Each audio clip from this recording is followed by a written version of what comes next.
우리 지역 시의원이 본회의에서 한 5분 발언을 들어보는 시간입니다. 오늘은 세종시 도담 어진동을 지역구로 두고 있는 이순열 의원인데요. 야생조류와 공존하는 방법을 찾다라는 주제의 5분 발언, 내용 들어보시죠. 우리는 봄이라는 계절을 꽃피고 새우는 이라는 말로 표현하곤 합니다. 1962년 미국의 레이첼 카슨 역시 침묵의 봄이라는 책을 통해 생태계 파괴로 더 이상 새들의 노랫소리를 들을 수 없다고 했습니다.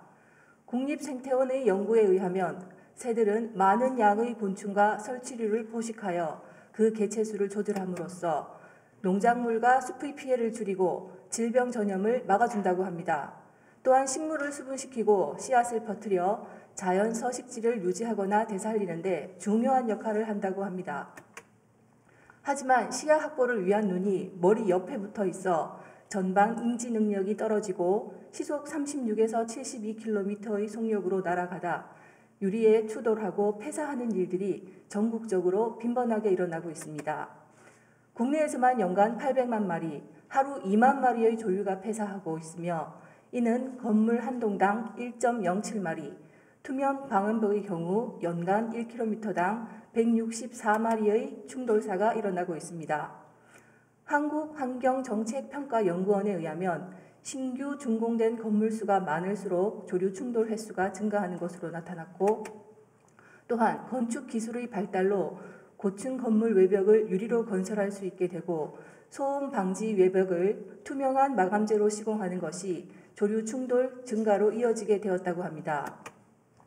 조류 충돌 방지를 위해서 건물 설계와 환경영향 평가 단계부터 조류 이동을 고려하는 조류 친화적 건물 조성 노력이 필요합니다. 기존 건물에는 그물, 창살, 셔터, 방충망 등의 구조물을 설치하거나 불투명 유리, 색유리, 프리트 패턴이나 UV 패턴 유리로 기존 유리를 교체하는 방법도 있습니다. 방음벽의 경우에는 투명 방음벽 설치를 최소화하고 태양광 전지 패널 등 불투명 소재나 특정 무늬의 유리 제품을 활용할 수도 있습니다. 환경부는 2019년부터 조류 충돌 방지 테이프 부착 지원 사업을 시작했고 2020년 11개 시도에 사업 대상지를 선정하고 공공과 민간의 자발적 사업 확산을 유도하고 있습니다.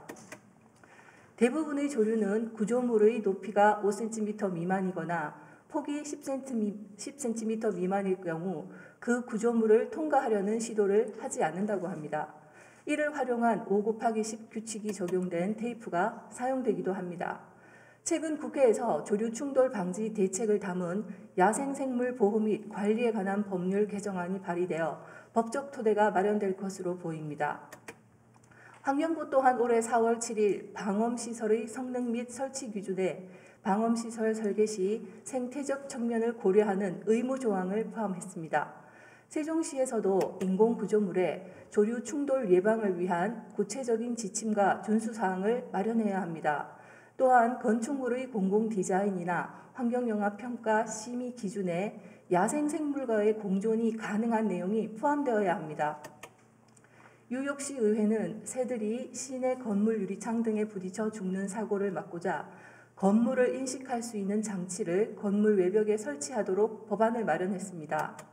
경기도와 대구시에서는 시민 참여 조사를 실시하고 있습니다. 조류를 비롯한 야생동물이 충돌하여 폐사하는 사례가 증가하고 있지만 이에 대한 실태 파악조차 이루어지지 않고 있습니다. 자연활동 공유 플랫폼인 네이처링에서 조류 충돌 민간 모니터링을 하고 있지만 전국적인 자료 축적과 분석에 어려움이 있습니다. 조류 충돌 방지 정책을 위해 시민이 직접 참여하고 공감하는 체계적인 점검 또한 필요한 시점입니다. 조류 보호는 행정의 역할과 함께 건축 설계자, 디자이너, 도시계획가 그리고 입법기관의 협력도 필수적입니다. 전국 건축물 중 공공건축물이 차지하는 비율은 고작 2.99%입니다. 세종시의 다각적인 노력에 조류 충돌에 대한 시민들의 관심이 더해져 민간 건축물에도 테이프 부착 등의 활동이 확산되기를 바랍니다. 인공시설물의 생태적 측면도 고려하여 사람과 동물의 공존을 위한 노력을 통해 세종시가 조류 충돌 저감 선도 도시로 나가야 함을 강조하며 발언을 마무리하겠습니다. 감사합니다.